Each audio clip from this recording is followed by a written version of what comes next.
अरे गाय के गोबर का कंडा बनाकर उसकी भस्म बना के शंकर जी लगा लेते। नहीं नहीं नहीं।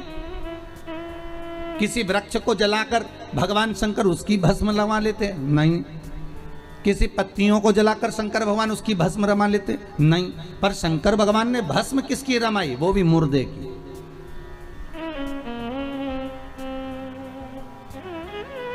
आखिर क्यों? किस लिए?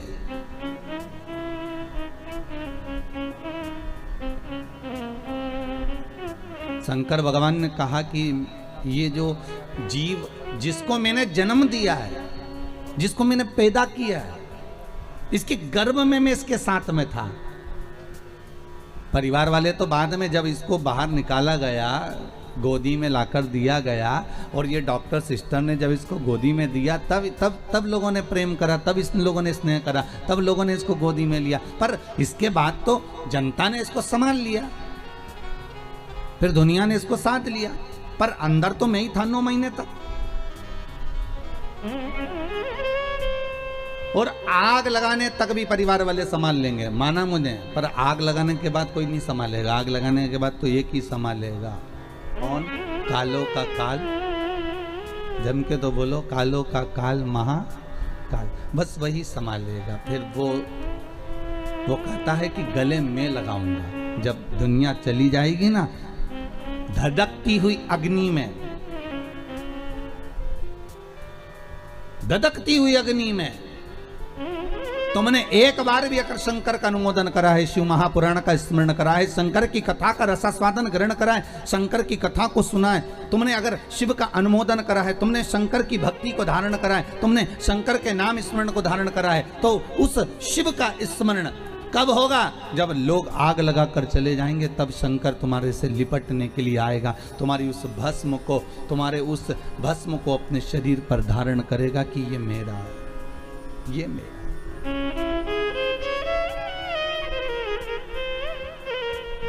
ये जो भस्म है इसके शरीर की, ये मेरी द्वारा दी हुई है, मेरी।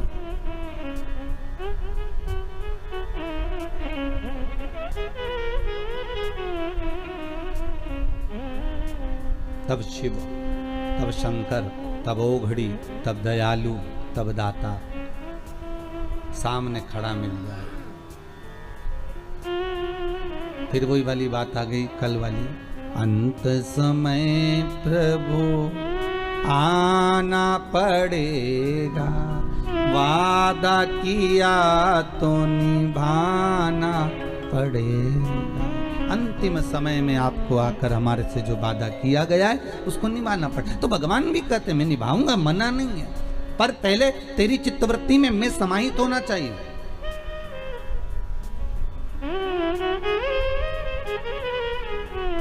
शिव कह रहे हैं तुम्हारी चित्तवृत्ति के भीतर मेरा समाहित होना जरूरी है।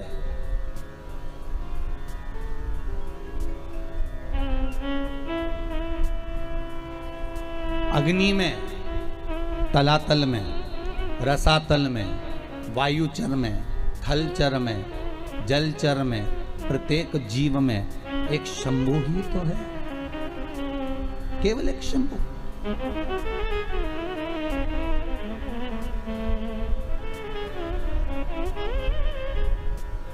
वो समाहित हो जाए।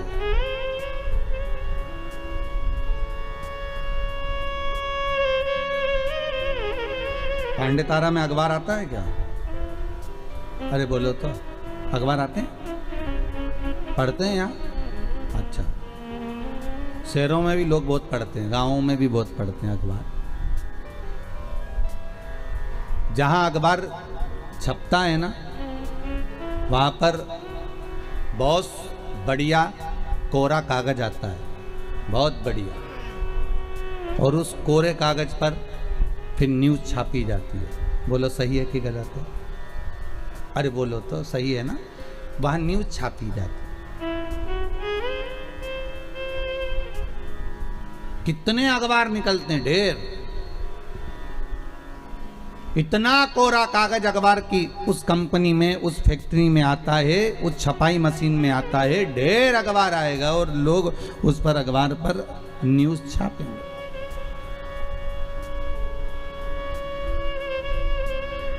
पर कितनी भी अच्छी न्यूज छाप लो,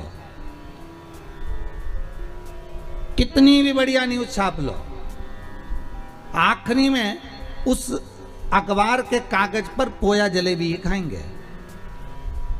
अरे बोलो रे, सही है कि गलत है? मुरमुरा ही खाएंगे। उस अखबार के कागज पर तुम कितनी भी बढ़िया न्यूज छाप लो, पर वो अखबार के कागज पर भले कितनी भी जोरदार न्यूज छापो, अच्छी से अच्छी छापो, पर उस पर लोग मुरमुरा खाएंगे या फिर पोया खाएंगे या समोसा खाएंगे, कचौड़ी खाएंगे, जलेबी खाएंगे या उस पर कुछ भी रखकर खाएंगे, पर वो अखबार का टुकड़ा बाद में किसी काम का नहीं रहेगा, फेंक दिया जाएगा। बोलो सही है कि गलत है? उसकी जो शांति वो घट गई, उसमें पोया जलेबी खाया गया। और मान लो जो कोरा कागज अखबार की फैक्ट्री में गया, जो कोरा कागज उस अखबार के कंपनी में गया, उस प्रिंटिंग मशीन में गया और वहां जो न्यूज छापी, इतनी बड़ी बड़ी न्यूज छापी, एक से बढ़कर एक छापी, पर आखिरी में लोगों ने उस पर पोया जलेबी खाया। मान लो वही कोरा कागज जो अखबार की कंपनी में गया, जो अखबार की फैक्ट्री में गया, जो प्रिंटिंग मशीन में गया, वही कोरा कागज गीता प्रेस गोरखपुर में चले जाता और उस पर अगर रामायण और गीता लिखा जाती तो फिर कोई पोया जलेबी खाता? अरे बोलो तो जम के, कोई खाता पोया जलेबी? नहीं। फिर क्या करते उसको? लाल कपड़े में बांधकर, संजोकर, साध कर उसकी पूजन करते। फिर उस पर ना तो कोई पोया खाता, ना कोई जलेबी खाता, ना कोई मुरमुरा खाता। बस जैसे अखबार कंपनी में कोरा कागज गया तो उस पर न्यूज तो छपी, अच्छी अच्छी छपी, पर उसके बाद भी पोया जलेबी खाया गया। पर वही कोरा कागज जब गीता प्रेस गोरखपुर में गया और वहां प्रिंटिंग प्रेस पर रामायण की चौपाइयां, गीता के श्लोक जब लिखे गए, भागवत रामायण गीता लिखी गई, तो किसी ने उसमें मुरमुरा नहीं खाया, किसी ने उसमें समोसा नहीं खाया, किसी ने उसमें पोया जलेबी नहीं खाया। बस यही हमारा जीवन है। इस कोरे कागज को संसार की कंपनी में डालोगे तो यहां जो छपाई होगी वो मुरमुरा खाने की काम आएगी। और ये जो शरीर है इसको भगवान की भक्ति में डालोगे तो ऐसी प्रिंटिंग होगी कि ये भगवान के काम आ जाएगी। ये कोरा कागज है। इस कोरे कागज को तुम चाहो तो अखबार जैसा बना दो, इस कोरे कागज को तुम चाहो तो रामायण जैसा बना दो। ये कोरा कागज है, मर्जी तुम्हारी है कि कौन सी प्रिंटिंग मशीन में इसको प्रिंट करवाएं।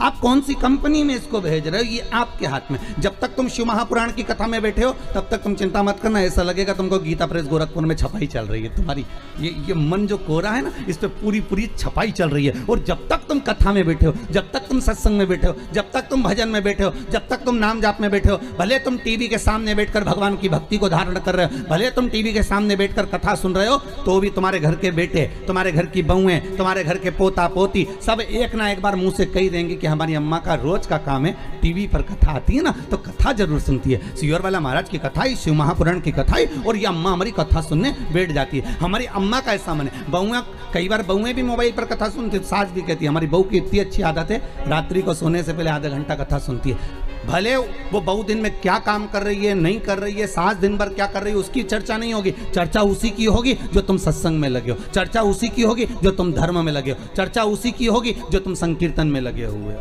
और किसी चीज की चर्चा नहीं है।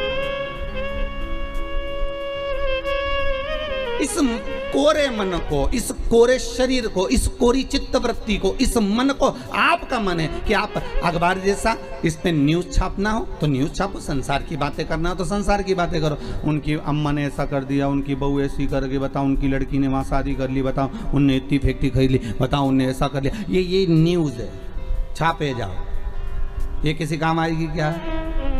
जितनी छापोगे उतने लोग कहेंगे आओ ये तो दिन भर बुराई करे, इसका तो ऐसे ही काम है। और कोई अगर भगवान के भजन में लगा रहे, कोई अगर सत्संग में लगा रहे, तो लोग कहेंगे वाह वाह कितना जोरदार, बढ़िया, भगवान की भक्ति में डूबे हुए, भगवान का भजन कर। ये मन तुम्हारा है, ये चित्तवृत्ति तुम्हारी है। इसको मन को तुम कहाँ लेकर जाना चाहते हो? इस चित्तवृत्ति को आप कहाँ लेकर जाना चाहते हो? आप इस पे अगर चाहो तो पोया जलेबी भी खा सकते हो, आपका मन है। अगर आप चाहो तो गीता प्रेस गोरखपुर की छपाई करवा कर, अर्थात राम नाम कृष्ण नाम का स्मरण कर कर, शंकर के नाम का स्मरण कर कर, इस मन को जैसे संत तुकाराम नामदेव, मीरा, कर्मा, नरसिंह मेहता, ध्रुव, प्रहलाद, इन्होंने अपनी इस कोरे कागज को, इस पर न्यूज़ नहीं छापी, उन्होंने इसको अपने भगवान की भक्ति में लगा दिया, इस चित्तवृत्ति को लगा दिया।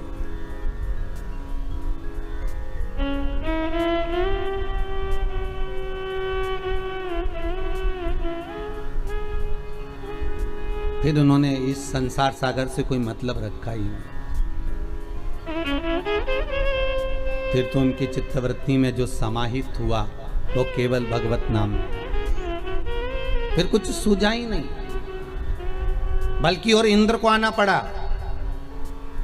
वो ध्रुव और प्रहलाद के पास में, और इंद्र को आकर कहना पड़ा कि हमको कुछ आपसे मांगना है।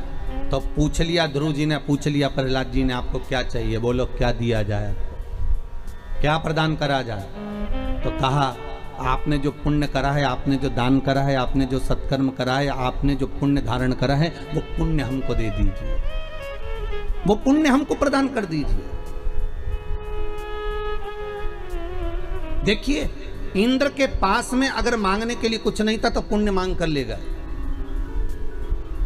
और आपसे भी निवेदन करूंगा, ये पुण्य जो आप कर रहे हो ना, ये सत्कर्म जो कर रहे हो, ये बघेल परिवार अगर शिव महापुराण की कथा करवा रहा है, अगर आज स्वर्गीय श्री राज बहादुर सिंह के अगर ये पुत्र कथा करवा रहे हैं, ये पुण्य जो एकत्रित कर रहे हैं, ये पुण्य कोई साधारण नहीं हो सकता। ये पुण्य की प्रबलता बड़ी प्रखर होती है, बड़ी।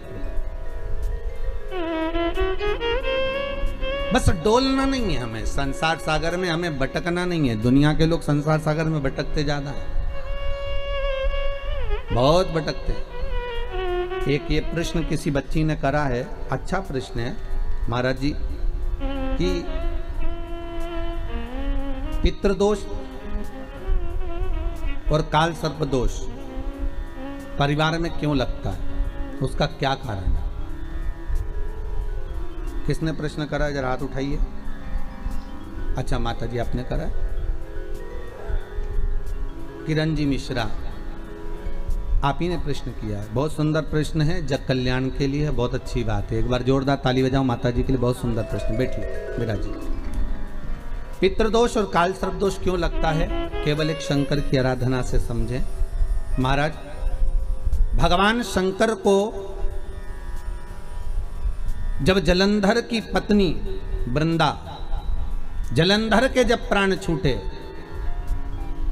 तो जलंधर के प्राण छूटने पर वृंदा जब तुलसी का क्यारा बन गई, और वो वृंदा ने श्राप दे दिया, हे शिव, ये नारायण आपने मेरे साथ छल करा है तो आप शालिग्राम बनोगे, पत्थर बनोगे, पर शंकर आपने मेरे पति को मारा है तो आपका चढ़ा हुआ जल कभी मुझ में नहीं जाएगा।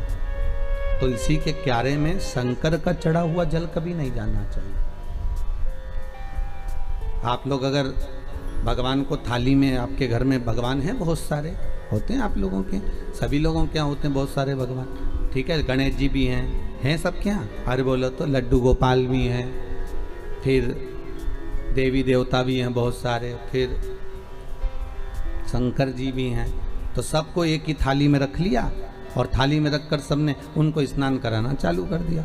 अब सबको स्नान कराया तो शिव जी को भी कराया, बोलो कराया कि नहीं कराया, थाली के अंदर रखकर। अब तुमने स्नान तो करा दिया, स्नान कराने के बाद वो जल को क्या करा तुम लोगों ने, ले जाकर तुलसी के क्यारे में डाल दिया। तो महाराज जी पहले के समय में क्या कालसर्प दोष पितृदोष नहीं होता था? बिल्कुल नहीं होता था। पहले के समय में ना काल सर्प दोष होता था ना पितृदोष होता था। क्यों? तो क्या घर में लोगों के शंकर जी होते थे? लोग शिव जी को स्नान कराते थे, पर घर में बगीचा, खलियान, खेत, वृक्ष इतने लगे होते थे कि शंकर जी को स्नान कराने के बाद वो जल को ले जाकर वो भगवान को बगीचे में डाल देते थे, तुलसी के क्यारे में नहीं डालते थे। इसलिए ना पितृदोष होता था ना काल सर्प दोष होता था। अब दुनिया के लोग भगवान को स्नान करा के ले दे के एक ही पौधा घर में दिखता है, वो तुलसी जी का, बस स्नान कराया और तुलसी जी में ले जाकर डाल दिया। तो तुलसी जी में ले जाकर डाला तो उससे शास्त्र कहता है कि अगर शिव जी का चढ़ा हुआ जल तुलसी के क्यारे में जाएगा तो सर्प के डसने का दोष लग जाएगा, जिसको हिंदू धर्म में काल सर्प दोष कहा गया। जो काल सर्प दोष, अच्छा बड़ा विचित्र काम है। कई कई गांवों में आप लोगों ने भी देखा होगा, यहां तो ठीक है परंतु हमने महाराष्ट्र में बहुत देखा। महाराज कई कई गांवों में तुलसी के क्यारे के नीचे शंकर जी को रखते हैं। ये तुलसी के कुंड के अंदर शंकर जी को रखेंगे, पर यह दोष है। वो तो ना जाने कहां से बुद्धि आ गई ऐसी कि तुलसी के क्यारे के अंदर शंकर जी को रख दो, तुलसी के क्यारे के नीचे शिव जी को रख दो, या तुलसी के क्यारे के अंदर शंकर भगवान को विराजमान कर दो। ये विवेक ना जाने कौन दे देता है आप लोगों को। अरे जरा सा गलत देखने पर अश्वत्थामा की बुद्धि फिर सकती है। रात्रि के समय पर अश्वत्थामा बैठे हुए थे,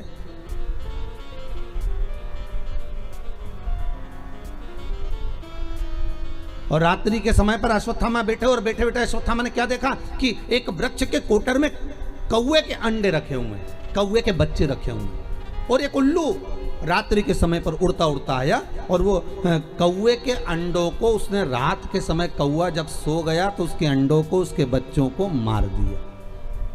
किसने? उल्लू ने। अश्वत्थामा ने देख लिया इससे जोरदार कोई काम नहीं हो सकता। अगर ये पांडव जीते, नेत्र खुलने के बाद अगर नहीं मर रहे, तो एक काम करता हूं, जैसे उल्लू रात को आया और उसने कौवे के अंडों को मार दिया, कौवे के बच्चों को मार दिया, तो अश्वत्थामा ने भी विचार करा एक काम करता हूं, मैं भी सोते समय पर जाता हूं और मार देता हूं। और अश्वत्थामा ने करा क्या, जब पांडवों के पुत्र सो रहे थे और अश्वत्थामा उनको सोते हुए को मार आया, सोते हुए। बस केवल रात्रि को एक जरा सा एक लीला देखी और उस बुद्धि में, अश्वत्थामा के उस विवेक में वो समाहित हो गया। गलत चीज लोगों की बुद्धि में तुरंत आ जाती है कि हाँ हाँ उसने ऐसा करा, उसने तुलसी जी के क्यारे में शिवलिंग रखा तो अपन भी रख लो, उसने ऐसा करा तो अपन भी ऐसा कर लो, उसने यूं करा तो अपन भी ऐसा कर लीजिए। पर शंकर की कथा करें नहीं भाई, ये थोड़ा वंचिता होना चाहिए। महाराज जो शास्त्र सम्मत हो उसका स्मरण करना चाहिए। पहले के समय में दो दोष नहीं रहते थे, ना पितृदोष रहता था, ना काल सर्प दोष रहता था। काल सर्प दोष कब आया? जब आप लोगों ने भगवान का चढ़ा हुआ जल, शिव जी का चढ़ा हुआ जल तुलसी में चढ़ाना प्रारंभ करा, तब काल सर्प दोष आया। और पितृदोष पहले नहीं होता था। क्यों? क्योंकि लोग घर के मटके में से, घर के हंडे में से, घर के परिंडे में से लोटा भरकर पानी लेकर जाते थे और शंकर को चढ़ाते थे। घर का जो रसोई घर होता था वो बीच केंद्र में होता था, रसोई घर घर के मध्य में होता था, तो वहां से जब पानी लेकर जाते थे, परिंडा, मटका, हंडा पितरों का स्थान माना गया है। वहां से जब पानी भरते और ले जाकर शंकर जी को चढ़ाते, तो पूरे घर में से पानी निकलकर जब शिव को चढ़ने के लिए जाता था, तो पूरे घर का वास्तु दोष, पितृदोष समाप्त हो जाता था। अब आज के जमाने में मंदिर कई लोटा उठाकर, मंदिर कई पानी भरकर शंकर जी को चढ़ा देते हैं, तो ना वास्तु दोष समाप्त होता है, ना पितृदोष समाप्त होता है, ना काल सर्प दोष समाप्त होता है।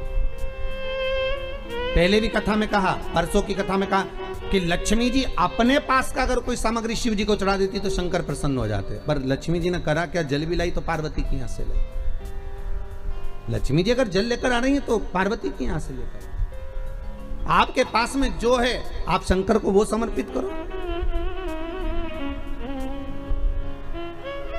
आपके पास में जो हुआ वो शंकर को दीजिए। और शंकर एक बात और कहते हैं कि मुझे दिखावा कर कर मत दीजिए, जो आपके पास में है, जो अपना है वो दो।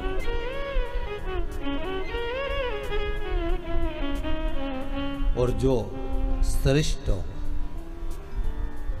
श्रेष्ठ, जो श्रेष्ठ है वो दो। कहा मात्र एक चावल का दाना, कितना, जम के बोलिए, एक चावल का दाना शंकर जी को चढ़ाओ, पर आखा चढ़ाओ। कैसा चढ़ाना है? आखा, मतलब खंडित नहीं होना चाहिए। एक बेलपत्र शिव जी को चढ़ाओ, पर आखी चढ़ाओ। 4 दिन में आज हमारा दिल बड़ा खुश है। 5वें दिन उसका एक कारण है। 5 दिन से 4 दिन से शंकर जी पे जो बेलपत्र चढ़ रही थी पोथी पर, वो सब जजमान जो तोड़ कर दे देते थे, खंडी टूटी फूटी सब चढ़ जाती। पर आज भले छोटी सी बेलपत्र है, पर आज जो चढ़ी है बाबा की कृपा से वो पूर्ण चढ़ी है। तो आज दिल खुश हो गया ये देखकर कि शिव महापुराण पर आज जो बेलपत्र समर्पित करी वो भले कम चढ़े, भले कम चढ़ा, एक चावल का दाना चढ़ा पर आखा चढ़ा।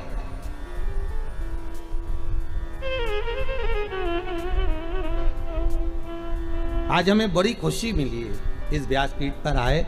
जब बेलपत्री थोड़ी सी हाथ में आई तो देखा कि भले छोटी सी है पर सुंदर कितनी है। आज बाबा इसको अंगीकार करेंगे, स्वीकारेंगे। शिव महापुराण की पोथी नहीं होती महाराज।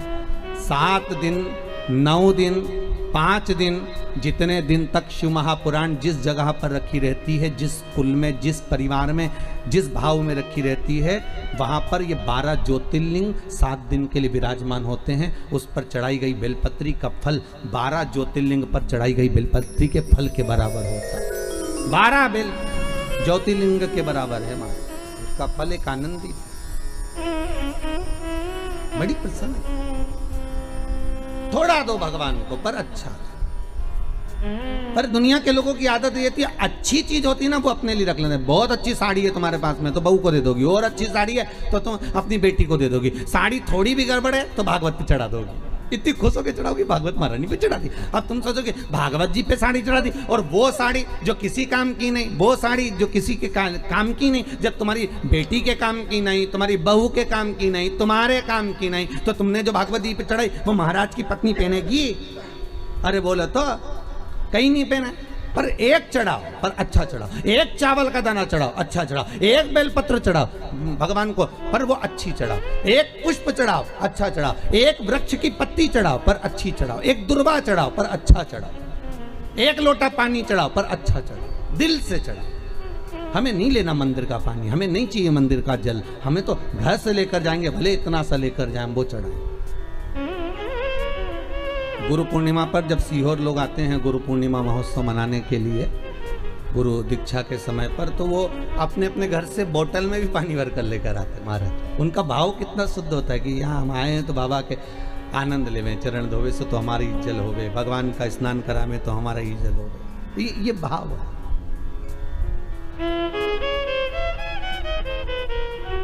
अभी सीहोर में रुद्राक्ष महोत्सव था, आप में से कुछ लोग पहुंचे भी होंगे। कौन कौन पहुंचा था? आप लोग हाथ उठाए, हाथ पहुंचे भी थे। तो आप लोगों ने देखा होगा कि शंकर जी पे जल चढ़ाने के लिए हमने कोई टंकी भर कर नहीं रखी थी कि आपने यहाँ पर टंकी भर दी हो कि इसमें से पानी भर भर के ले जाओ और शिव जी को चढ़ा दो। देखा था आप लोगों ने? नहीं भरी थी ना। कई लोगों ने कहा महाराज जी इतनी पब्लिक है तो एक टंकी भर दो पानी का और वहाँ लोटे रख दो, 4-5 कलश रख दो तो लोग शिव जी को चढ़ाते रहेंगे। हमने कहा नहीं, शिव महापुराण का विधान है कलश भी वही लाएं और पानी भी वही लाएं। अब उनकी मर्जी, वो कुएं में से खींच के लाएं, बोर में से निकाल के लाएं, टैंकर से लाएं, जहां से उनकी मर्जी पड़े जल वो लेकर आए और चढ़ाएं। क्यों? क्योंकि इतनी दूर आए हैं तो एक लोटा पानी भी चढ़ाएं तो उनकी कामना पूरी हो, उनकी मनोकामना पूर्ण हो। भरने को तो हम जल भर देंगे, हमको क्या करना। जब कुएं में इतना पानी डल रहा था, लोगों के लिए इतना पानी की व्यवस्था करी गई थी, तो आपके लिए एक टंकी पानी भरने में क्या जाता। पर नहीं, आप स्वतः लेकर आएंगे, आप स्वयं लेकर आएंगे और उस जल को आप स्वयं समर्पित करेंगे तो उसका आनंद ही दूसरा हो, आनंद दूसरा।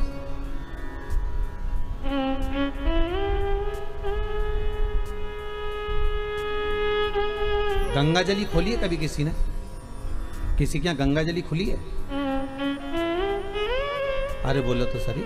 शादी में, ब्याह में या कोई गंगा जी भर के लेकर आते हैं और फिर गंगा जली खोलते हैं, पंडित जी पूजन कराते हैं। खोली है सब लोगों ने? तो गंगा जली खोलते हैं तो उस गंगा जली के खोलते समय गंगा जी का सुहाग चढ़ाते हैं। बोलो चढ़ाते कि नहीं चढ़ाते? साड़ी चढ़ाएंगे, बिछुड़ी चढ़ाएंगे, चूड़ी चढ़ाएंगे, सब चढ़ाएंगे, फिर लोटा भी भरेंगे, फिर कलश पूजन भी होगी, फिर गंगा जी को लेके भी आएंगे, फिर मैया आती भी है, शरीरों में लोग हिलते भी हैं, सब कुछ होता है। फिर वहाँ पर गंगा जी की अगर वस्त्र चढ़ाया, गंगा जी का सुहाग चढ़ाया, गंगा जी की पूजन करी, तो साथ में एक की पूजन और होती है, वो भागीरथ जी की होती है। बोलो होती कि नहीं होती? फिर भागीरथ के कपड़े चढ़ते, धोती चढ़ेगी, गमछा चढ़ेगा, कुर्ता का कपड़ा चढ़ेगा, जनेऊ चढ़ेगी, भागीरथ जी के कपड़े भी चढ़ेंगे। कि भागीरथ जी के कपड़े चढ़ाए, क्यों चढ़ाते हैं? उसका कारण क्या है? क्योंकि गंगा को लेकर आने वाले श्री भागीरथ जी महाराज।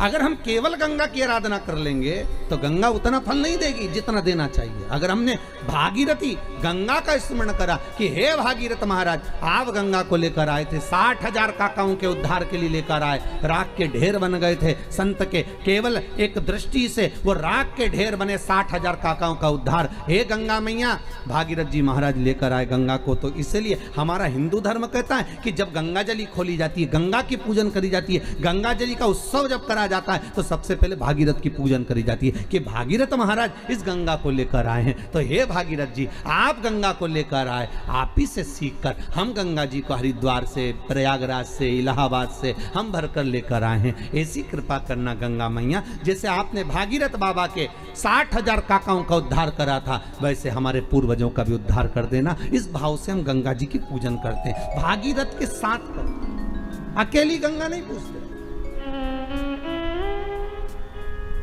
हम अकेली गंगा का स्मरण नहीं करते, हम भागीरथी गंगा का स्मरण करते हैं, हम विष्णुपदी का स्मरण करते हैं।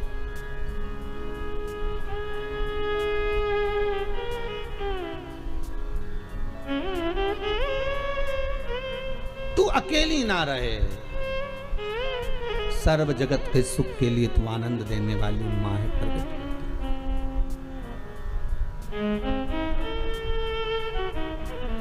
सर्व जगत का हित कर। देव आप बाबा को एक अक्षत का दाना दीजिए, बड़े प्रेम से दीजिएगा, बड़े भाव से।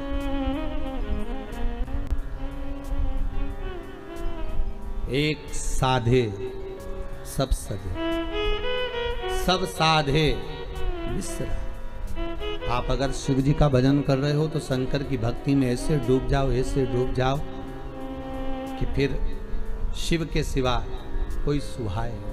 शंकर की भक्ति में ऐसे डूब जाओ, हर एक में शंकर दिखे। कृष्ण की भक्ति में ऐसे डूब जाओ कि हर एक में कृष्ण नजर आए। राम की भक्ति में ऐसे डूब जाओ कि सब जगह राम नजर आए। पर जितना एक जगह पर आप जाते रहोगे, वहां से आपको जो प्राप्त होगा वो सुख का आनंद ही कर देगा। सुख आनंद। जिनके यहाँ पितृदोष होता है, काल सर्प दोष होता है, वास्तु दोष होता है, उनको ज़्यादा कुछ नहीं करना होना। महाराज एक बेल का फल लीजिए। क्या लेना है? बेल का फल, बेलपत्री का जो फल होता है उसको ले लो। उसके अंदर का जो गुर्दा होता है, अंदर का जो भाग होता है, उसको निकाल लीजिए और उस बेल के फल में आटा सेक कर उसमें शक्कर मिलाकर उसको उसके अंदर भर लीजिए। अमावस्या के दिन सुबह 10 बजे से पहले उस बेल फल में, जिसमें तुमने पंजेरी भरी है, आटा सेक कर भरा है शक्कर के साथ में, उसको अपने घर में घुमाने के बाद में जिसको काल सर्प दोष बताया है, पितृदोष बताया है या वास्तु दोष का स्मरण बताया है, घर में सब दूर घुमाकर अपने परिवार का हाथ का स्पर्श कराकर पीपल के पेड़ के नीचे तक खड्डा खोदकर उस बेलपत्र के उस फल को दाब दीजिए। उस फल को उसमें दबा दीजिए। महाराज केवल एक अमावस्या करना रहता है, पितरों के दोष से मुक्ति मिलती है और हमारे घर के कार्य सफल होना प्रारंभ हो जाते हैं। कार्य की सफलता होती है, कार्य में सफलता प्राप्त होने लगती है। हम तो कई बार कहते हैं महाराज जी, अगर ऐसा लगे किसी औषधि को आप ले रहे हैं, मालूम पड़े कि औषधि आपको लग नहीं रही है, शिव महापुराण की कथा कर रही है, मान लो औषधि आपको नहीं लग रही, आपने औषधि बहुत दिनों से ले रहे हो, कोई दवाई, मान लो आप किसी भी दवाई को ग्रहण कर रहे हैं और वो औषधि लगी नहीं रही है, वो शरीर को लगी नहीं पा रही और आप ठीक ही नहीं हो पा रहे, 15 दिन हो गए, 8 दिन हो गए, बताओ उतना की उतना ही कैटरीना है, उतना ही उतना अपना भरा हुआ, वही की वही लीवर, वही की वही किडनी, वही की वही स्मरण, सभी कुछ वही वही है। उतने की उतना ही। बीपी भी ऊंचा नीचा चल रहा है पर लेवल में नहीं आ रहा, शुगर भी लेवल में नहीं आ रही, तो प्रयास करा करो महाराज, बेलपत्री के फल का जो गुर्दा है, अंदर का जो भाग है फल का, उसको पानी में गला लीजिए और प्रदोष कम से कम प्रदोष नहीं हो और बीमारी जरा दवाई लगी नहीं रही हो तो बिना प्रदोष के भी कर सकते हो। उसको पानी में गलाइए, आधा घंटा पानी में, जैसे आपको सुबह मंदिर जाना है 10 बजे, तो सुबह स्नान कर कर कम से कम 6:30-7 बजे उसको पानी में गला दीजिए और उस बेले के फल का गुर्दा से गला हुआ पानी शिव जी को ले जाकर समर्पित कर दीजिए महाराज। उस पानी में से थोड़ा सा 1 चम्मच पानी शिव जी पे चढ़ा हुआ लेकर आ जाइए। उस पानी को जो बीमार व्यक्ति है उसको औषधि देने से पहले मात्र आधी चम्मच से भी आधा चम्मच उसको दे दीजिए। भगवान शंकर का श्री शिवाय नमस्तुभ्यम का जाप कर कर उस पानी को देने के बाद अगर आप औषधि देंगे तो ये पक्का है कि औषधि अपना कार्य करना प्रारंभ कर देगी और वो स्वस्थ होना प्रारंभ हो जाएगा। वो स्वस्थ हो औषधि के शंकर पर चढ़ी हुई भस्म, शंकर पर चढ़ा हुआ बेलपत्र, शंकर पर चढ़ा हुआ एक पुष्प भी औषधि का कार्य करता है। शिव महामृत्युंजय। अरे मार्कंडू जी के पुत्र मार्कंडे जो शंकर की आराधना में डूबे हुए थे, जिनकी उम्र कम थी, जिनकी आयु मात्र 12 वर्ष की थी और प्राण छूटना थे, और वो मार्कंडू जी के पुत्र मार्कंडे जी भगवत स्मरण में ऐसे डूब गए कि उनके मुख से महामृत्युंजय मंत्र का उद्घोष हो गया।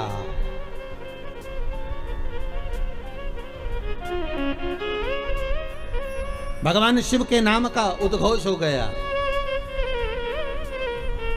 जैसे नंदी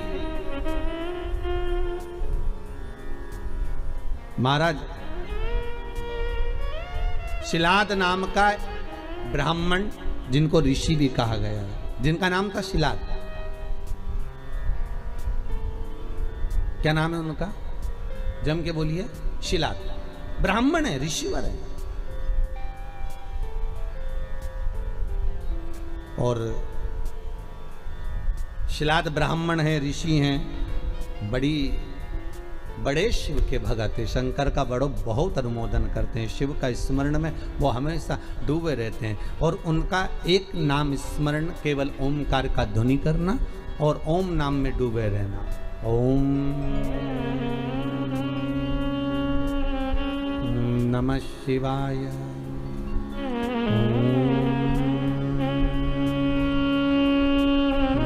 नमः शिवाय, ओम नमः शिवाय। भगवान शिव की भक्ति में डूबे। अब उनकी धर्मपत्नी से संतान नहीं, औलाद नहीं, बड़े दुखी है, बड़े दुखी। अच्छा, संतान नहीं हो, किसी नारी की गोद अगर, स्त्री की गोद अगर खाली रह जाए तो भी दुख होता है उसको कि मेरे घर में औलाद नहीं, संतान नहीं।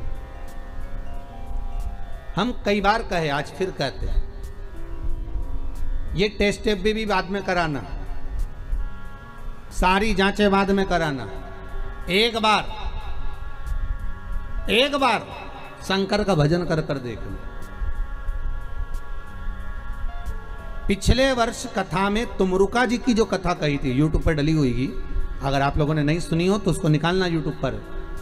श्री तुमरुका शिव महापुराण की कथा हमने कही थी, तुमरुका जी का व्याख्यान, उसमें वर्णन किया था। सब जगह से अगर हार जाओ और सारे रिपोर्ट आपकी आपने सब दूर दिखा ली, तो एक बार शंकर पर भरोसा कर कर तुमरुका जी का नाम लेकर सफेद आंकड़े की जड़ को शिव जी पे से रजस्वला धर्म के 7वें दिन 21 बार घुमा लो। नाम गोत्र बोलकर कमर में लाल धागे में बांध लो। पीपल के पत्ते शिव जी को चढ़ाओ, उठाकर लाओ। उस एक पत्ते को रात्रि को गाय के दूध में उकालो और उस दूध को दोनों पति पत्नी पियो।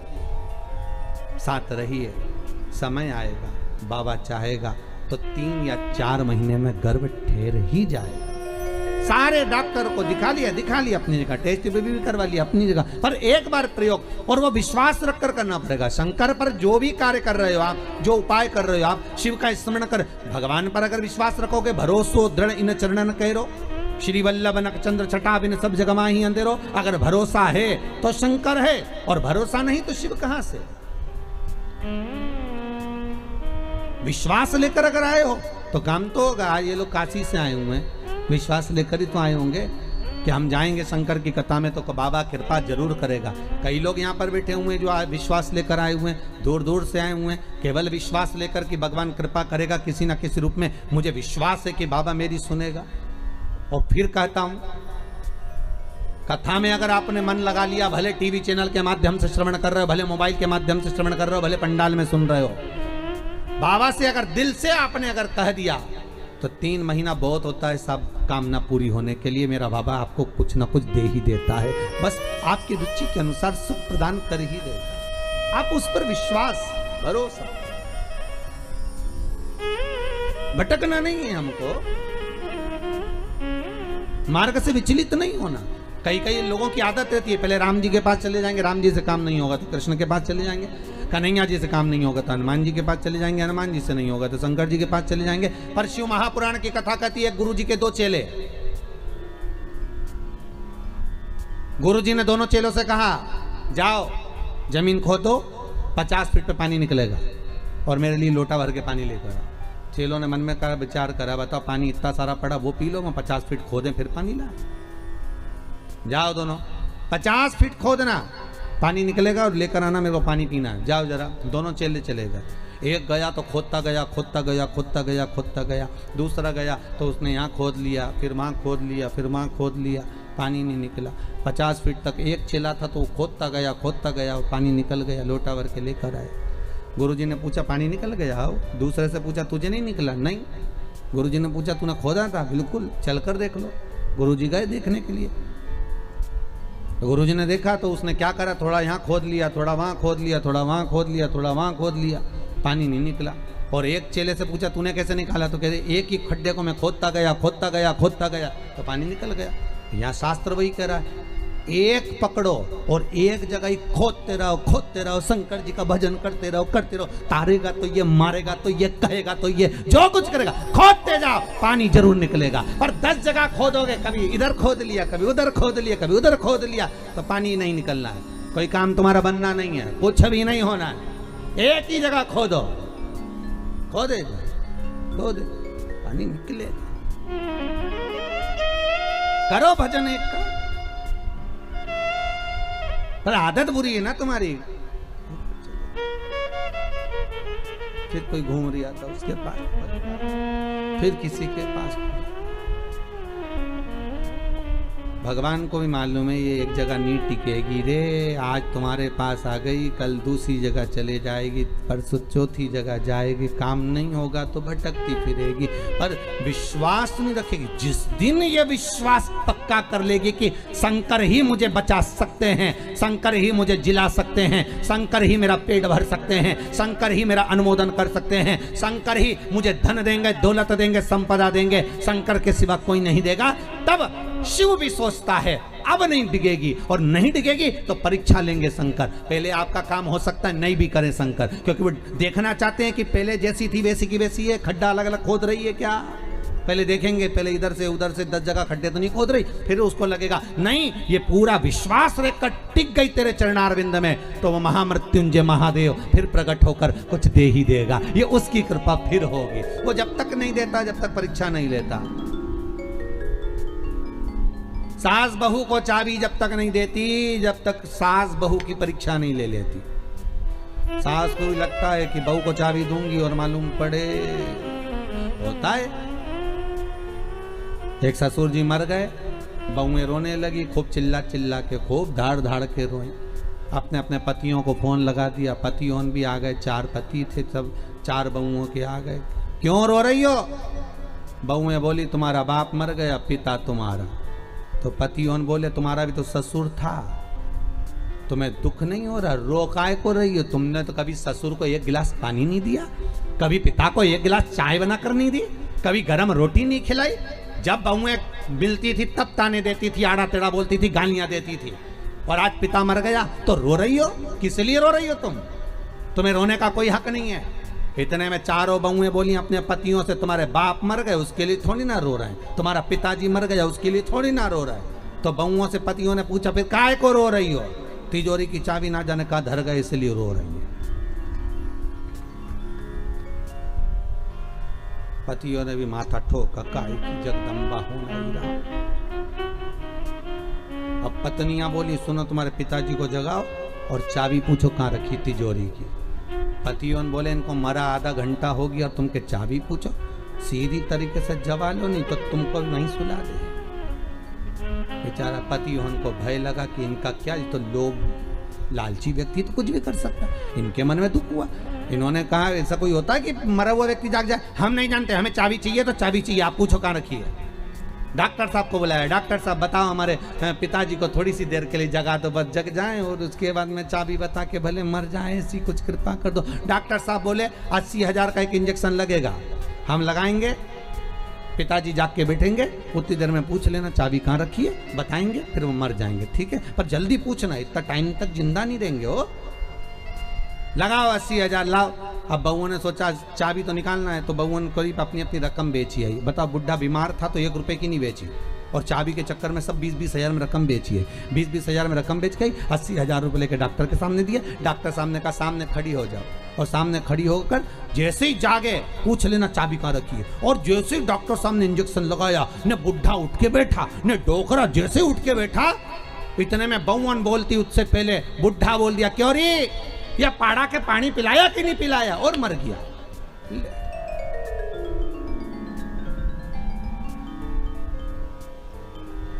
अब बउवन तो और चिल्ला चिल्ला के रोने लगी। डॉक्टर साहब वंस मोर, एक बार फिर से।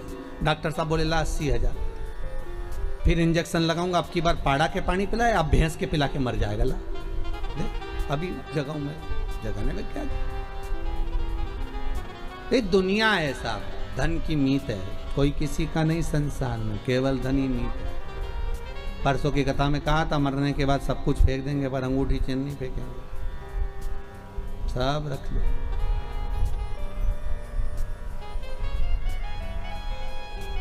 कौन फेंकेगा?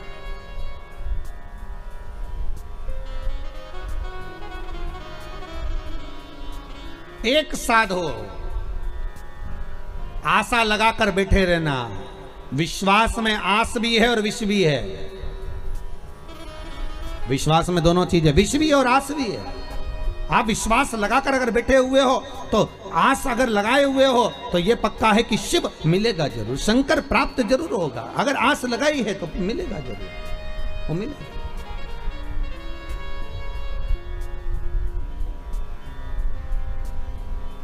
परमात्मा से अगर मन चित्त वृत्ति रमाए हुए हो तो प्राप्ति जरूर होगी।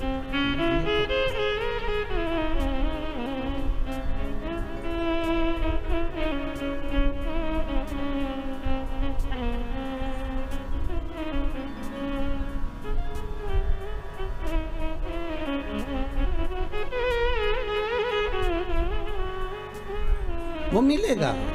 और शिव महापुराण की कथा कहती है, महाराज उम्र भले कम हो पर भक्ति प्रबल हो। शिलाद की धर्म पत्नी से संतान नहीं थी, पर शिलाद के मन को खलता नहीं था, पर परिवार के लोग कहते थे कि कोई तो एक पुत्र हो जाए जो तार दे। तब भगवान शिव ने आकर एक वर दिया, चिंता मत करो, एक दिन जब तुम भजन करने के लिए कहीं जा रहे होगे, पृथ्वी को खोदोगे, उसमें से एक बालक निकलेगा, वही बालक तुम्हारा पुत्र कहलाएगा। निकला बालक, उसका नाम नंदीश्वर रखा। क्या नाम रखा है?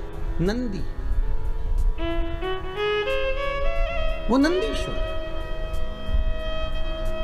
पर पिता इतने विचित्र थे। अरे दुनिया के लोग कहते हैं शंकर जी के मंदिर में नंदी क्यों होना चाहिए। दुनिया के लोग कहते हैं आखिर नंदी ने ऐसा कौन सा पुण्य करा कि भगवान शंकर के दरवाजे पर नंदी सदा के लिए विराजमान हो गया। कहते हैं शंकर से ज्यादा आराधना नंदी की भी करेंगे तो उसकी भक्ति प्राप्त होगी। तो नंदीश्वर में ऐसा क्या सुख है? नंदीश्वर क्यों शंकर के मंदिर में इतने सारे गणों में केवल एक नंदी ही क्यों बैठ गया? क्यों नंदी का होना क्यों जरूरी है शंकर मंदिर में? बिना नंदी के शिव पूजा क्यों नहीं जाती है?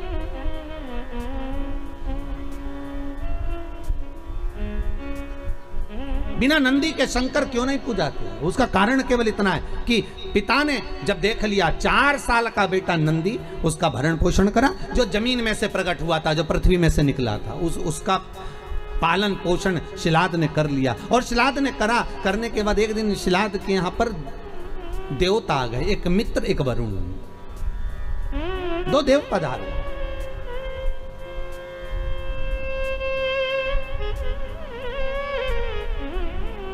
दो देव, मित्र और वरुण दोनों पधारे। और जब दोनों देव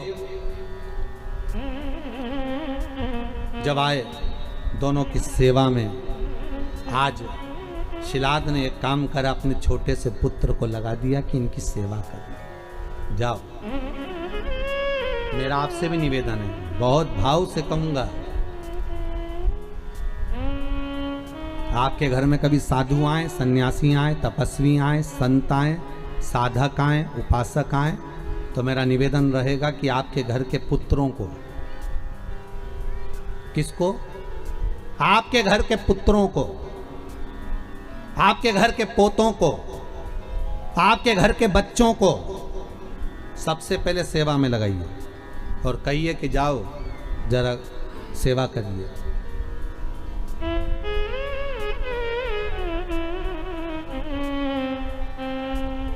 जाओ सेवा में लगो, जरा करो सेवा,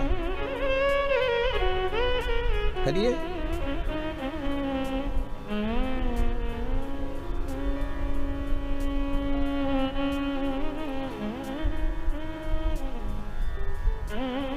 आज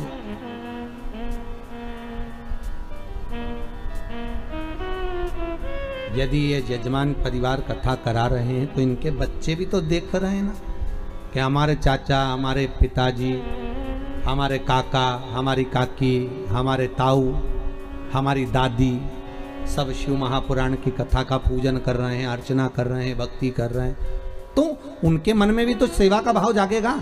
वो भी तो मन में जागृत करेंगे कि हमें भी सेवा करना चाहिए, हमारा भी सेवा का भाव उत्पन्न होता है कि हम भी भगवती स्मरण करें।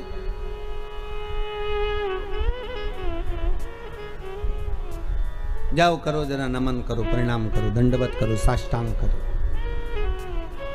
सेवा का भाव जुड़े। और शिलाद ने भेज दिया नंदी को, नंदी जाओ। नंदी कहते पिताजी मेरी उम्र 4 साल की है। पिताजी कहते कोई उम्र नहीं होती सेवा की, जाइए सेवा करो। और सेवा करी, मित्र और वरुण की जब सेवा करी, सेवा करने के बाद इतने खुश हो गए मित्र और वरुण, वापिस देवलोक को जाने लगे। देवलोक को जाते जाते उन्होंने शिलाद को बुलाया, ए शिलाद, हम तुम्हें वर प्रदान करते हैं कि तुम्हारा भगवान की भक्ति तुम्हारे हृदय में सदा विराजमान हो, तुम भगवान की भक्ति में सदा रमे रहो, तुम भगवान का उपास, व्रत, साधना, नियम धारण करते रहो। जाओ, हम तुम्हें आशीर्वाद देते हैं कि तुम्हारी आयु की वृद्धि भी हो। शिलाद की आंखों में आंसू भर गए। सेवा किसने करी? जम के बोलिए, नंदी ने। पानी भरकर कौन लाया? नंदी। पोछा किसने लगाया? नंदी।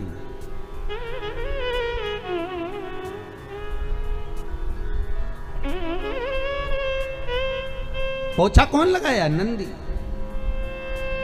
झाड़ू किसने लगाई? नंदी ने। झूठे बर्तन किसने उठाए? नंदी ने। सेवा कौन कर रहा है? नंदी। और आशीर्वाद किसको मिल रहा है? नंदी के पिता को, शिलाद को। शिलाद की आंख में से आंसू बह गए। हाथ जोड़कर वरुण जी और मित्र कहा, प्रभु कृपा करिए, ये बताओ आप सारा आशीर्वाद मुझे दे रहे हो और सेवा नंदी ने करी है, आप उससे कोई आशीर्वाद नहीं दोगे?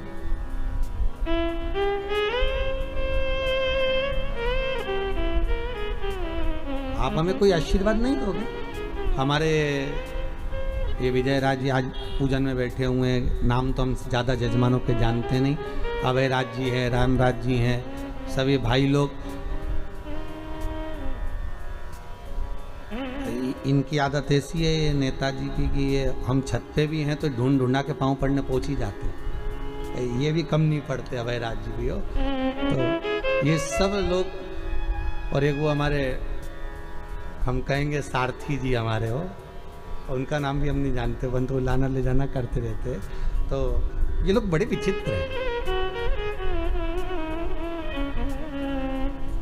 आज भाई राज्य कर रहे थे, गुरुजी ऐसा आशीर्वाद दे के जाना कि ऐसी कथा होती रहे, साल 2 साल में ऐसी कथाओं का स्मरण होता रहे, ऐसा वर दीजिएगा। हम मन में सोच रहे थे कि इतनी सेवा कर रहे हो, आगे बढ़ बढ़ कर कहीं सफाई करना, कहीं जूठे बर्तन उठाना, कहीं कुछ करना। भले मुंबई में आप रहते होगे, नौकर आपके बहुत काम करते होंगे, पर यहाँ आप सेवा में लगे हो शंकर की, तो ये विश्वास है कि आशीर्वाद हम क्या देंगे, आशीर्वाद तो हमारा शंभू देगा कि वो कृपा कर ही देगा। हम क्या वर देंगे, हम किसी को आशीर्वाद वगैरह नहीं देते हो। हमारा तो काम है कथा करना, कथा से नीचे उतरे आप जैसे हो गए हैं। और हम फिर कहते हैं हमसे ज्यादा विश्वास हमारे बाबा पर करना, शंभू पर करना, शंकर पर करना।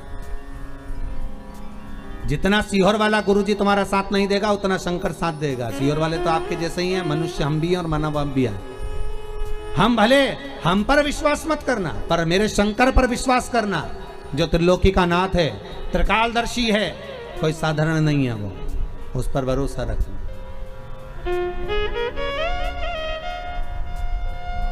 हम क्या दे? वरुण और मित्र आशीर्वाद दे रहे हैं तो शिलात को दे रहे हैं, और शिलात की आंखों से आंसू बह रहा है कि आशीर्वाद मिलना था मेरे पुत्र नंदी को, और आशीर्वाद मिल रहा है शिलात को। शिलात कर रहे हैं मुझे वर मत दीजिए, अगर आशीर्वाद देना है तो नंदी को दीजिए। तो वरुण चुप हो गए, और वरुण जैसे ही चुप हुए तो शिलात को लगा कि बात क्या है, आखिर ये आशीर्वाद क्यों नहीं दे रहे, कारण क्या हो गया कि आशीर्वाद नहीं मिल रहा है, और पुत्र को नहीं मिल रहा, हमको तो मिल रहा पर बेटे को क्यों नहीं दे रहे, आखिर कारण क्या है। नंदी को कहा शिलाद ने, जाओ बेटा बाहर। नंदी जैसे ही बाहर गए, और बाहर जाते से ही उसी समय पर शिलाद ने वरुण के चरण पकड़कर कहा, ये बताओ कि आपने जिसने सेवा करी उसको आशीर्वाद क्यों नहीं दिया। तो मुख से निकल गया, हमने आशीर्वाद इसलिए नहीं दिया क्योंकि इस नंदी की उम्र कम है, हम इसको आयुष्मान होने का आशीर्वाद कैसे दे सकते हैं। नंदी की आयु कम है। शिलाद ने कहा इसका कोई उपाय।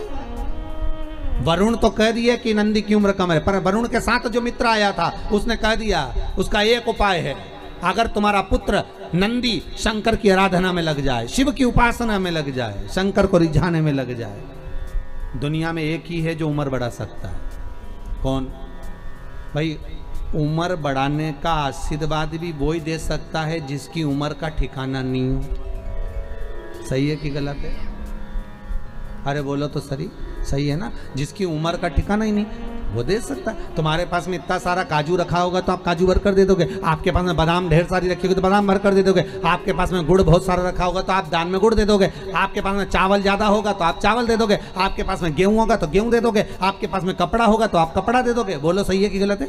जो चीज आपके पास में होगी वो आप निकाल कर दे दोगे। आपकी जेब में, कई लोगों की जेब में वो रखते हो मलने का और कतरने का, तो वो जो 4-5 लोग मिले तो उसने निकाल के दे दिया, लो साहब, पाओ साहब। और जो शौकीन होगा वो उठाकर उसमें मलने बैठ गया, वो भी लगे। तो जो तुम्हारे पास में होगा तुम वो दोगे।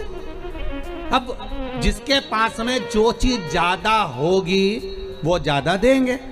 अब मित्र कहने लगे कि शंकर की आराधना करो, तो कि शिव जी की आराधना क्यों? तो शिलाद ने पूछा, तो मित्र कहने लगे कारण यह है कि उम्र वही बढ़ा सकता है जिसकी उम्र का ठिकाना ही नहीं है। सारे देवी देवता में एक ही देव है, कौन?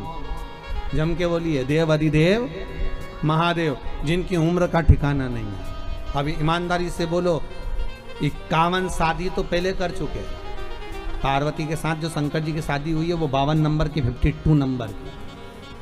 अब 52 भी जिसकी शादी हुई हो तो उम्र कितनी होगी जरा हिसाब लगा लो रे भाई।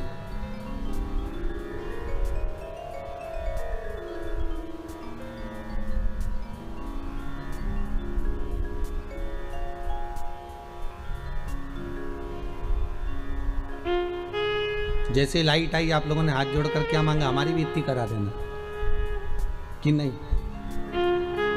52 शिव की।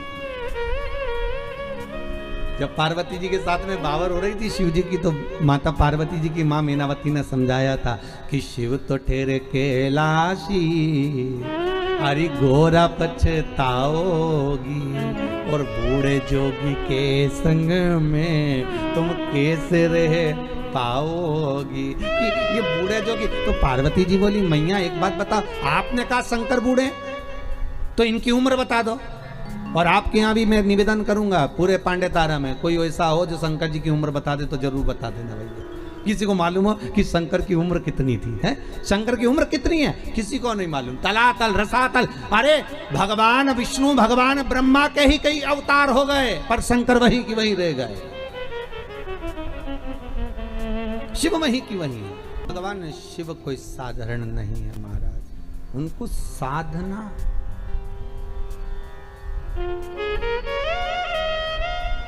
नंदी शिव की आराधना में लग गए। ऐसी आराधना नंदी ने शंकर की करी, ऐसी आराधना करी।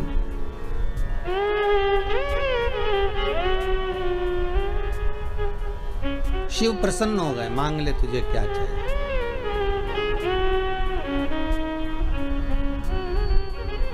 शायद दुनिया में कोई नंदी जैसा होगा जो शंकर से क्या मांग रहा है, ये सोचिए विचारिए।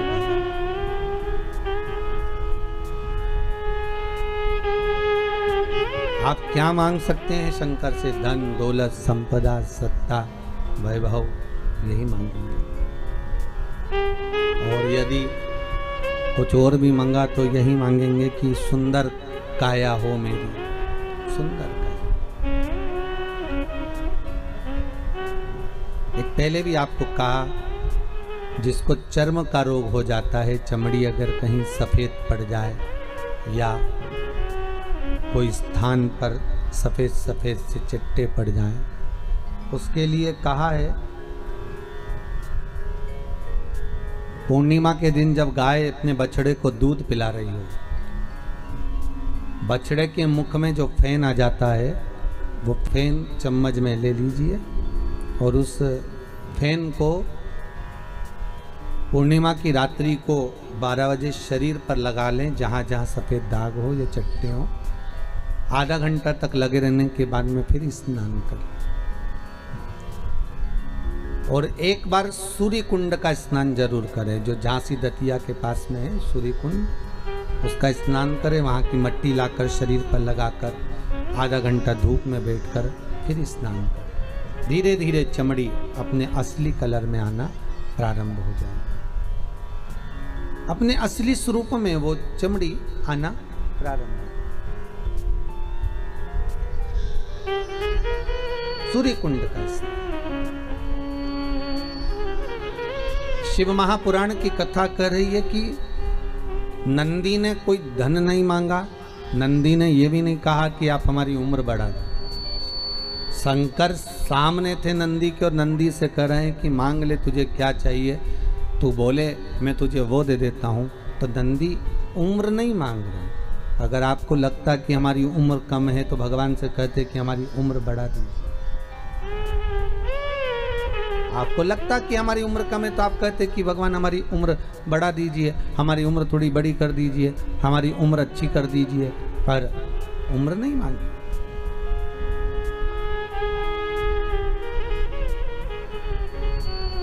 हमें उम्र नहीं है। नंदी कह रहे हैं भोलेनाथ बस इतनी कृपा कर दीजिए कि आप मेरे साथ हर पल, हर घड़ी, हर क्षण, हर समय आपका और मेरा साथ बना रहे। मैं आपका दर्शन एक क्षण के लिए भी ओझल ना करूं, एक क्षण के लिए भी ना छूटे, बस ये वर दे दीजिए। शंकर जी ने कहा अगर मेरे पास में रहना होगा, तुम्हारा ध्यान ना भटके, उसके लिए तुम्हारा रूप बदलना पड़ेगा। आप नंदी कहते हैं ये काया किस काम की है, आप मेरा स्वरूप भी बदल दीजिए। शिव जी ने कहा तुम्हें बेल का मुख लगा दे, लगा दीजिए। मनुष्य का मुख हटाकर शंकर ने बेल का मुख लगा दिया नंदी को और शिव जी से मांगा क्या कि एक क्षण के लिए मैं आपसे दूर ना हूं, एक क्षण के लिए मैं आपसे दूरी ना बनाऊं। आप मेरे सामने और मैं आपके सम्मुख में हूं। शिव जी ने तथास्तु कह दिया। तथास्तु। जरा विचार करिएगा कितनी सुंदर चरित्र है।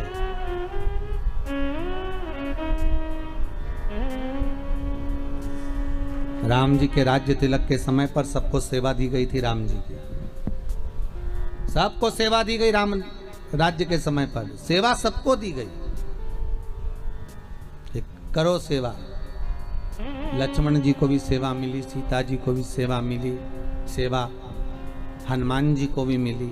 जब कोई सेवा नहीं मिली थी तो भगवान राम को जब जमाई आए तब चुटकी बजाने की सेवा दी गई। सबको सेवा मिली, सबने मांगा। राम जी से भी सबने कहा कि हमको ये दो, हमको ऐसा प्रदान करो, हमको वैसा प्रदान करिए। पर जैसा नंदी ने मांगा, जैसा नंदी मांग रहे हैं वैसा शायद किसी ने नहीं मांगा होगा कि हर घड़ी, हर पल, हर क्षण, हर श्वास में मैं आपके सम्मुख में हूं, मैं आपके सामने हूं। हर पली, हर पल, हर घड़ी में, हर क्षण में।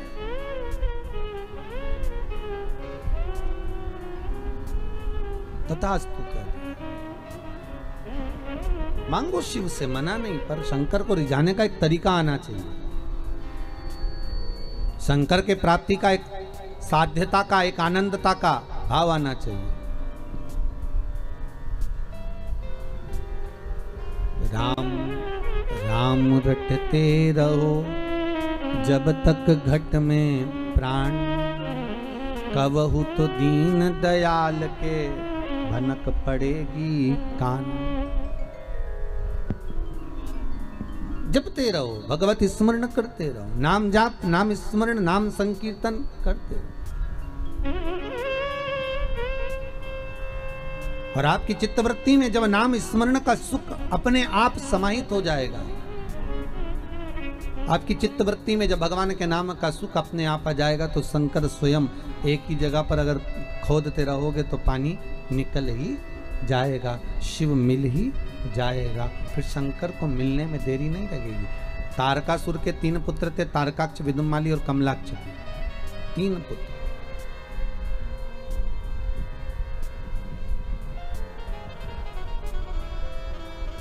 और ये तीनों, तारकाक्ष, विदुमाली, कमलाक्ष की, ये तीनों पिताजी के जाने के बाद इनके मन में ऐसा भाव आ गया कि अब हमारे पिता नहीं।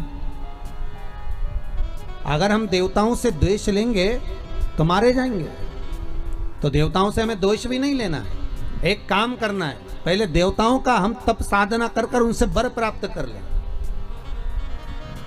तो तीनों ने वर प्राप्त करा, वर मांगा ब्रह्मदेव से, ब्रह्मा जी से कहा हमारे प्राण ना छूटे, हम अजर और अमर हो जाएं, ऐसी कृपा कर दो। ब्रह्मदेव कहने लगे ये कभी नहीं हो सकता कि तुम अमर हो जाओ।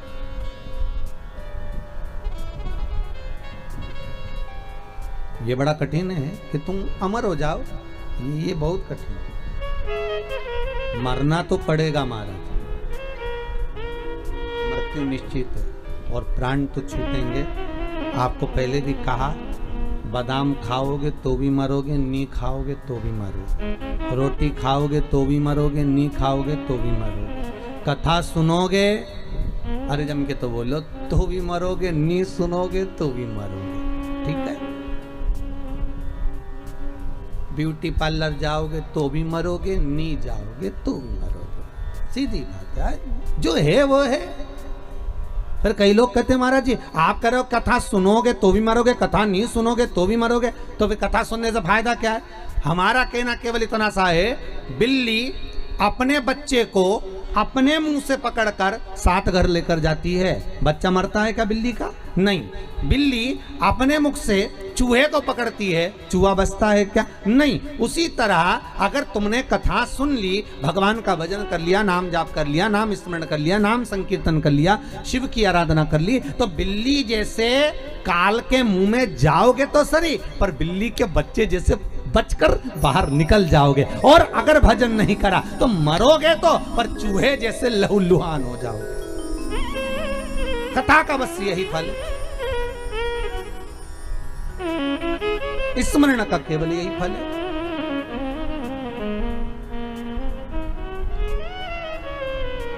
भजन का केवल यही फल है, और उस भजन के फल का आनंद यही रहेगा कि आप तो कह दिया, ब्रह्मा जी बोले तुम्हें मरना तो पड़ेगा, तारकाक्ष विदुमाली कमलाक्ष की तुम्हें मरना तो पड़ेगा, मृत्यु तो निश्चित है, मरना पड़ेगा। आ गई तो जाना तो पड़ेगा, बस इतना है, घबराना नहीं, डरना नहीं, थोड़ी देर शांत होकर उस शंभू का स्मरण करना, थोड़ी देर शांत होकर उस शिव का नाम जाप करना। श्री बोलो एक बार, श्री शिवाय नमस्तुभ्यम। फिर से बोलिए, श्री शिवाय नमस्तुभ्यम। एक बार जब लगे कि आज थोड़ा सा दिल विचलित है तो थोड़ा थोड़ा जानना तो है, मरना निश्चित है, आज नहीं तो कल।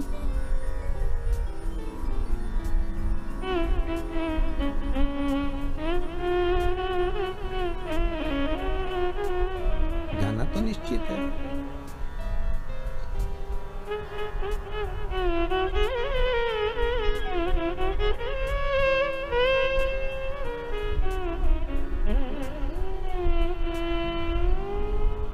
एक निश्चितता है मृत्यु की, बस भजन करते हुए, कीर्तन करते हुए, नाम स्मरण करते हुए जाएं तो एक आनंद की अनुभूति होगी, आनंद की अनुभूति। शिव कथा कर रही है, शंकर का अनुमोदन कर रहा है, शिव महापुराण की कथा वर्णन कर रही है। हे तारकाक्ष, हे कमलाक्ष की, मरना है।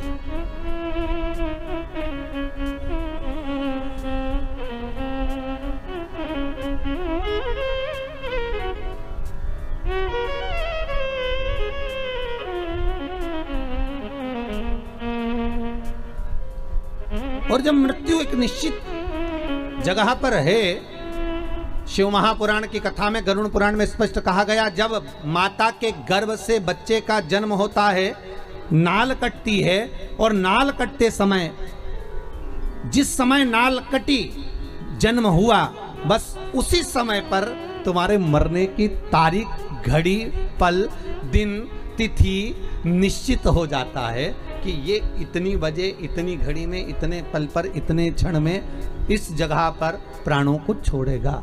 ये निश्चित है, ये तारीख, पल, घड़ी, क्षण सब निश्चित हो गया।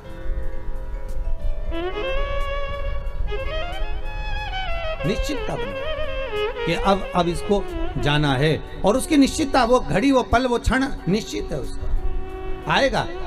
राजा परीक्षित के लिए कांच का महल बनवा दिया गया था, भागवत जी में आता है, कांच का महल जन्मेजय ने बनवाया कि परीक्षित को मरने नहीं देंगे। भूख लगी, अनार का रस गिलास में भर कर जा रहा था, अनार भी नहीं भेजे कि अनार में अगर तक्षक नाग चले गया तो नहीं भेजे, अनार का रस भेजा, कपड़े से छान छान कर भेजा, पर नाग भी नाग था, मृत्यु मृत्यु थी। गिलास की पेंदी के नीचे तक्षक नाग चिपक कर चले गया था, गिलास की पेंदी के नीचे चिपक कर चले गया और मृत्यु आ गई। भगवान शिव से नाम स्मरण चित्त में भक्ति का बलता जो रहे, वो एकाग्र चित्तता की, एकाग्र चित्तता। शिव कथा कह रहे हैं, तारकाक्ष, विदुमाली, कमलाक्ष की, ये तीनों की तीनों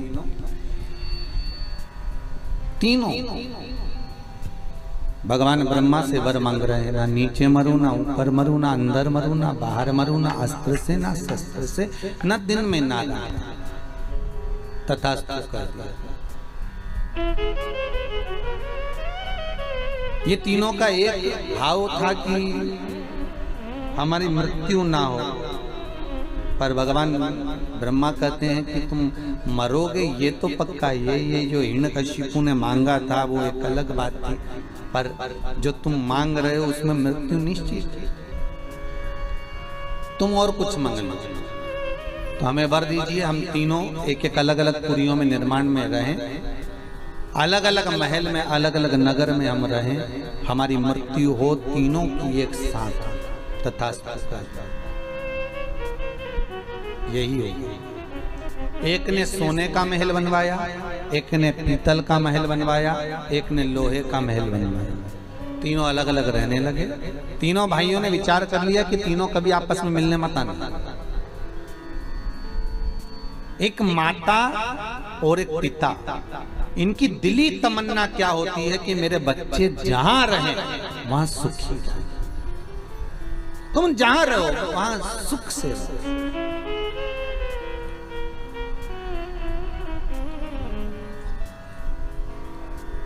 तुम्हारी मर्जी पड़े जहां रहो, पर स्वस्थ और सुखी रहो। कोई माता पिता ये नहीं कहेंगे कि सारा घर का पूरा व्यक्ति घर के अंदर ही रहे। नहीं नहीं नहीं, आप तो जहां रहो वहां अच्छे से सुखी हो।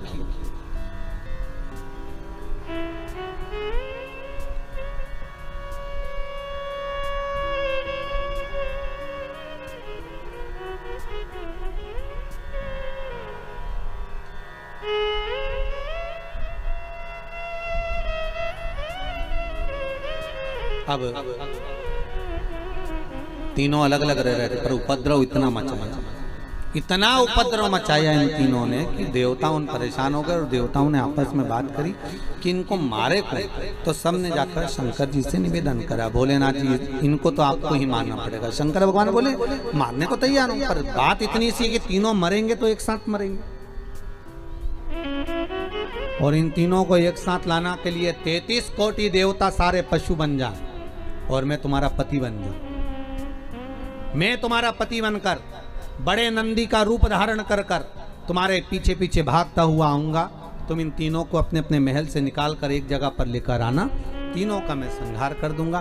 तीनों को इकट्ठा कर कर एक जगह पर लेकर आए।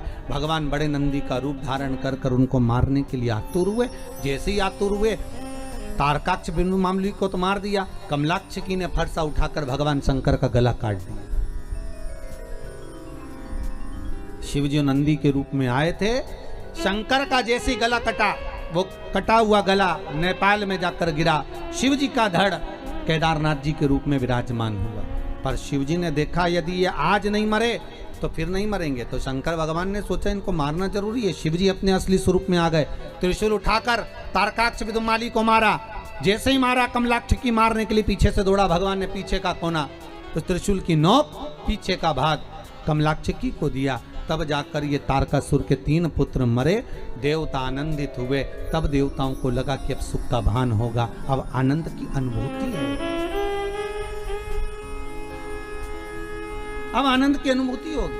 अच्छा, देवताओं के साथ और आपके साथ और हमारे साथ एक जैसा ही होता है। अपन थोड़े दिन अच्छे से जीते हैं, इसके बाद लगता है अब सारा दुख, सारी तकलीफ, सारा कष्ट चले गया। जैसे पिछली बार कोरोना आया था, चले भी गया था, किसी को नहीं मालूम था कि ये जन्मदिन मनाने वापस आ जाएगा।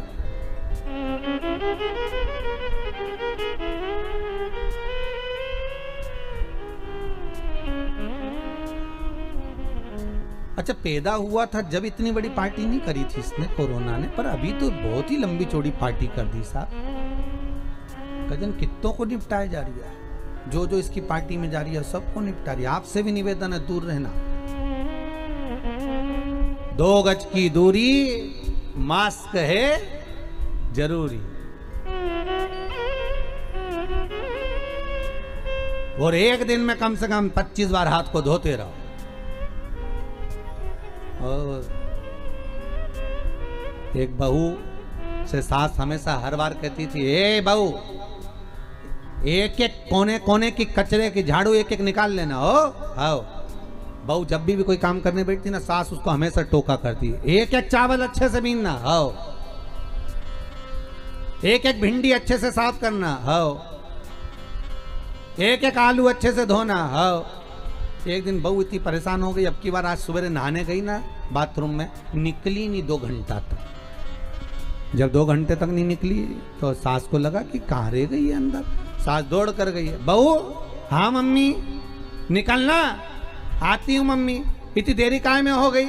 एक एक बाल को शैम्पू कर रही हूँ। सास समझ गई, इसको बुरा लग गया। तुम भी करो, प्रतिदिन कम से कम प्रयास जरूर करो। सोशल डिस्टेंसिंग का पालन करिए, मुंह पर मास्क लगा कर रखिए, हाथ को सैनिटाइज करते रहें, धोते रहें और दूरी बनाकर रखें।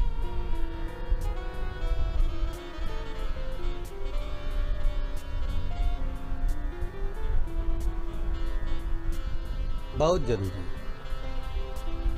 आज होता है, अपन सोचते हैं कि अब अच्छा दिन आने वाला है, समय अच्छा आएगा, अच्छा हो जाएगा। यही सोचते सोचते सोचते सोचते होता है। एक जैसे संत है, एक नदी के किनारे पर बैठ गया, तट पर। किसी ने पूछा, बाबा जी क्यों बैठे हो? बाबा जी बोले, नदी का पानी खत्म होए तो मैं पार हो जाऊं। दूसरे ने कहा, बाबा जी ये नदी का पानी कभी खत्म नहीं होगा, तुम्हें पार होना है तो नाव में बैठो और चले जाओ। संत कहने लगे, इसलिए तो समझाने के लिए बैठा हूं कि दुनिया के लोग सोचते हैं बस ये समय निकल जाए, इसके बाद फिर अच्छा समय आएगा, ये समय निकल जाए इसके बाद अच्छा समय आएगा। मालूम पड़े पानी बहता रह गया, तुम बैठे कि बैठे ही रह गए। इसलिए निवेदन है, भगवत भजन की नाव पकड़ो, राम नाम कृष्ण नाम शिव नाम जपते हुए इसको पार करते रहो।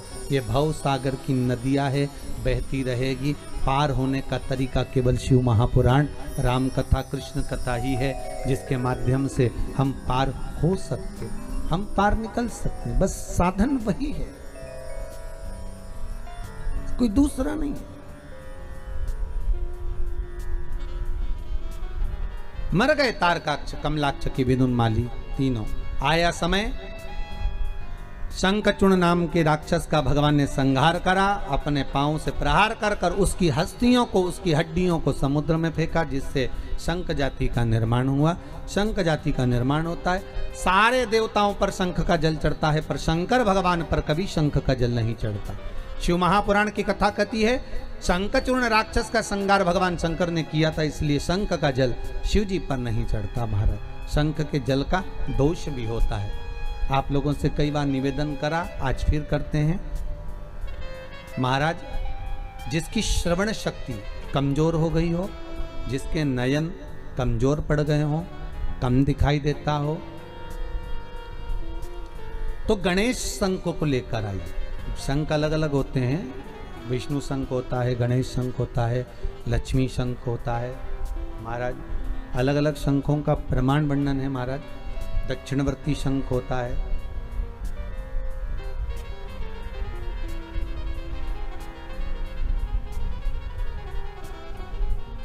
तो गणेश शंख को लेकर आए। अगर आंखों से बहुत कम दिखाई दे रहा हो तो 12 महीने शिवरात्रि आती है, किसी भी शिवरात्रि पर शंकर भगवान पर पीपल के पत्ते पर शहद रखकर शंकर जी पर डाल दीजिए। उस शहद को पीपल के ही पत्ते पर रखकर ले आइए, घर पर लाकर उसको कटोरी में निकाल लीजिए, पत्ते को ठंडा कर दीजिए। उस ओरिजिनल शहद, असली शहद होना चाहिए, उस शहद को आंखों में काजल जैसा लगाना प्रारंभ कर लीजिए। 1 महीना या 15 दिन आप आंखों में लगाएंगे, धीरे धीरे रोशनी बढ़ना प्रारंभ हो जाएगी।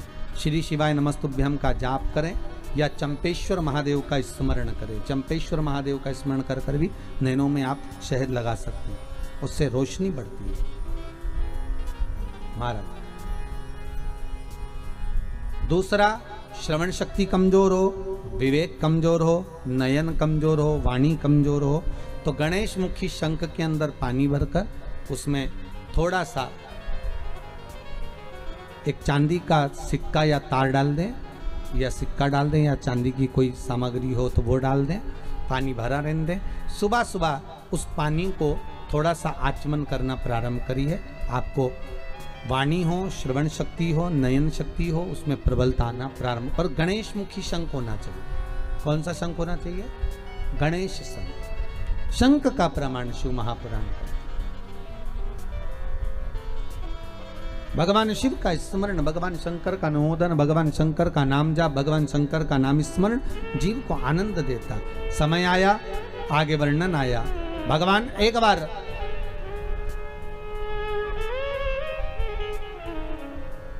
मंथन का समय है, देवता और राक्षस मिलकर समुद्र का मंथन कर रहे हैं। और उस मंथन में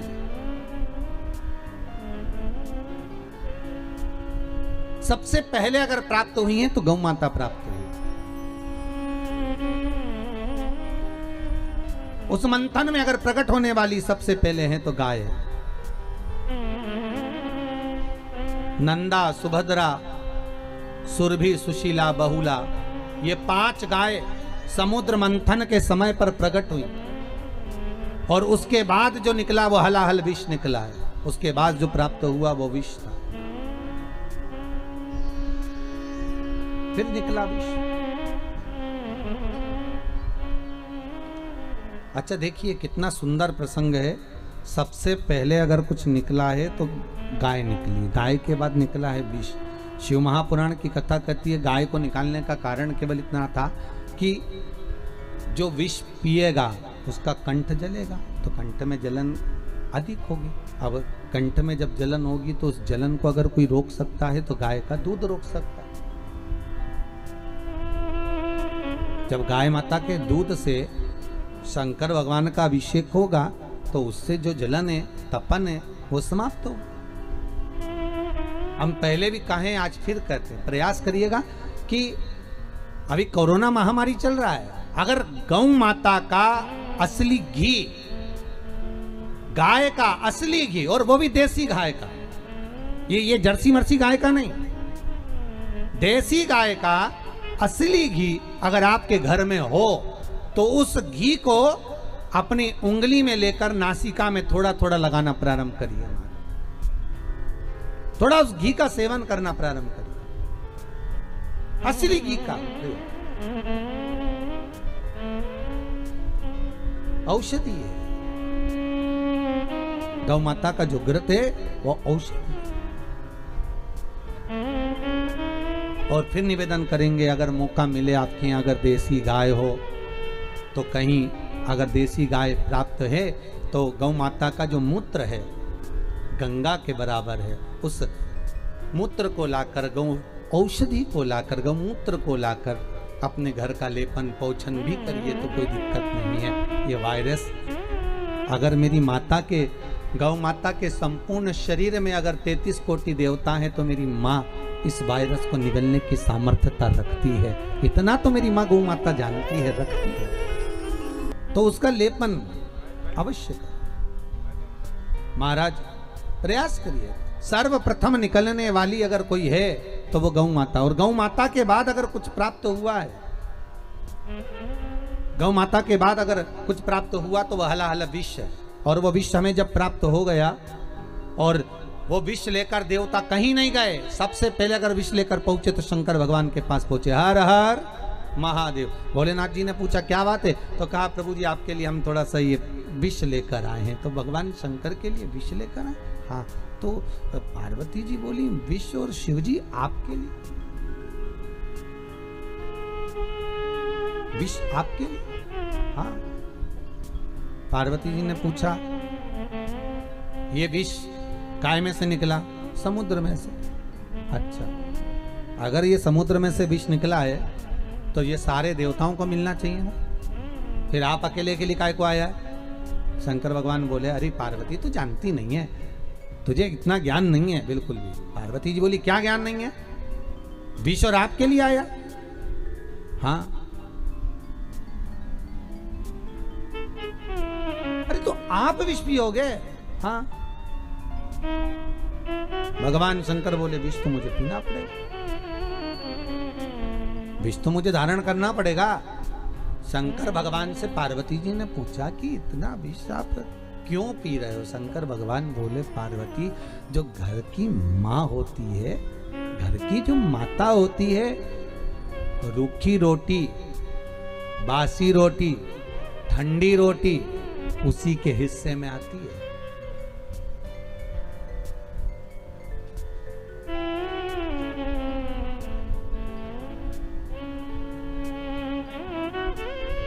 हमको अभयराज जी बता रहे थे, गुरुदेव